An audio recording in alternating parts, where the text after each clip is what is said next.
인증샷이 간절하게 필요합니다. 베네치아의 풍경과 추억을 꼭 간직하고 자랑하고 싶었습니다. 18세기의 인증샷, 풍경화 베두타의 이야기입니다. 베두타, 이탈리아어로 전망, 조망, 경치의 뜻을 가지고 있습니다. 18세기 베두타는 풍경화의 한 장르가 됩니다. 이탈리아 베네치아를 중심으로 발달하기 시작하지요. 베네치아파 화가들이 베네치아의 아름다운 풍경을 화폭에 담기 시작합니다. 베두타, 정확한 원근법이 사용된 화면 구성, 사실적인 묘사로 정교하게 완성된 아름다운 풍경화입니다. 일반적인 베두타 작품들은 스펙터클한 풍경이 많습니다. 그 속에 많은 이야기를 담게 되지요.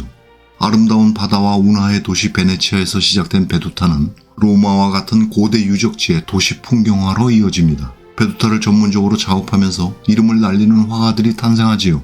안토니오 카날레토, 프란체스코 과르디, 명성을 얻은 베두타 화가들입니다. 그 화가들을 베두티스트라고 부르기도 합니다. 아름다운 풍광으로 전 유럽인들에게 사랑받았던 도시 베네치아. 여행의 기념품이 필요했습니다. 지금이야 베네치아 풍경을 자유롭게 멋지게 촬영해서 인증샷을 남기면 그만이지만 사진이 없던 시절이지요. 베네치아의 아름다운 풍경과 추억을 담아가야 했습니다. 가져가서 두고두고 자랑을 해야 했습니다. 그래서 풍경화 베두타가 태어납니다. 그 계기는 그랜드 투어의 유행이었습니다. 18세기의 그랜드 투어, 1660년 정도 시작돼서 1840년대까지 이어집니다. 유럽 전역, 특히 영국을 중심으로 귀족과 상류층의 자제들에게 필수적이었던 유행이 하나 생겨나지요. 바로 그랜드 투어, 유럽을 여행하는 것입니다. 주로 고대 그리스 로마의 유적지와 르네상스를 꽃피웠던 이탈리아 여행이 중심이 됐습니다. 세련된 예법을 배울 수 있었던 프랑스의 파리도 중요한 코스였죠.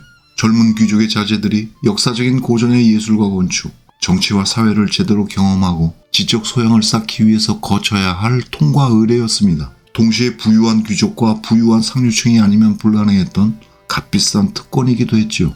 그랜드 투어를 떠난 여행자들은 여행의 감흥과 추억이 담겨있는 책이나 그림, 조각이나 공예품들을 구입하게 됩니다.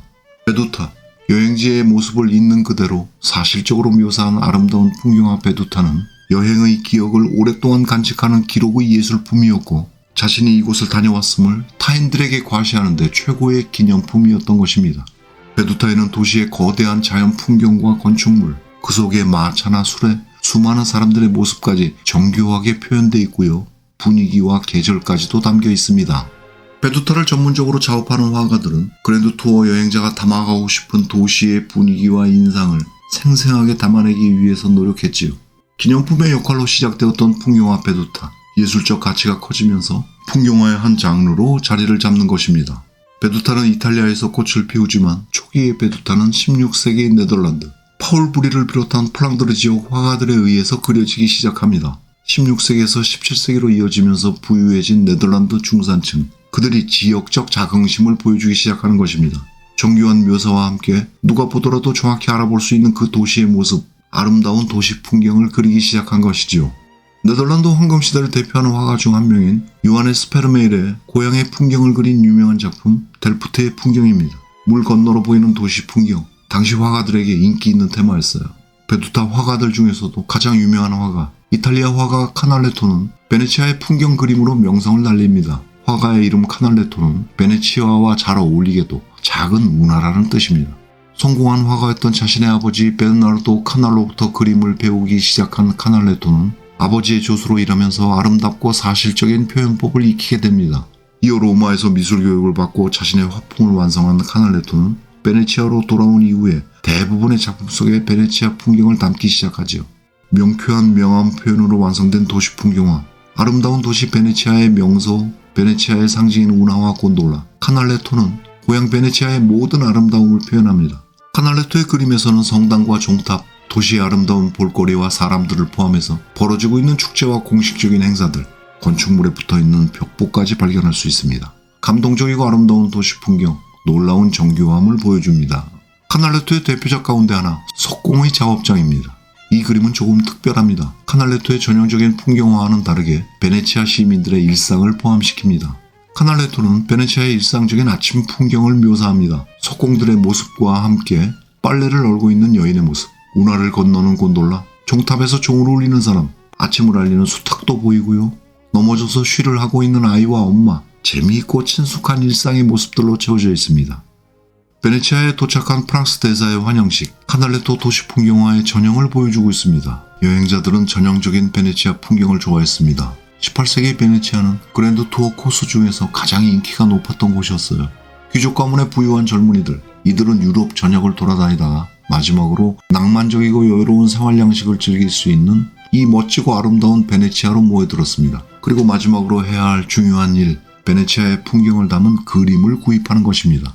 인기 최고의 베두타 화가 카날레토의 작품은 특히 영국 귀족들에게 인기가 많았습니다. 그 때문에 카날레토의 작품들은 오늘날 이탈리아보다 영국에 훨씬 더 많이 남아 있습니다.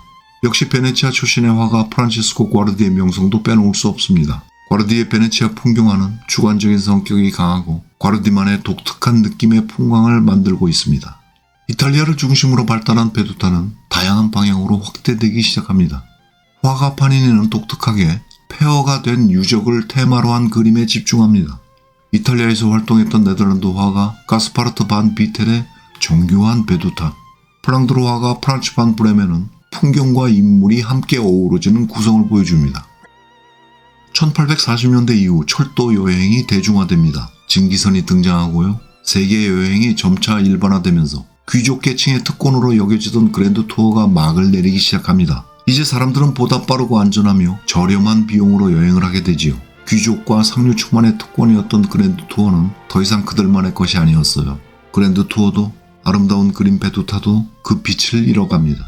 19세기 후반이 됩니다. 정교한 묘사의 도시 풍경은 개인적인 인상으로 대체되고요. 사진으로 촬영한 파노라마 풍경이 사람들을 만족시킵니다. 그랜드 투어가 막을 내렸음에도 베네치아의 베두타는 페데리코 델 campo, 안토니오 마네스카우와 같은 화가들의 서정적인 풍경화가 인기를 끌면서 과거 카날레토와 과르디의 베두타 신화를 이어갔습니다. 오늘 아름다운 풍경화들을 만났습니다. 베네치아로 떠나고 싶습니다.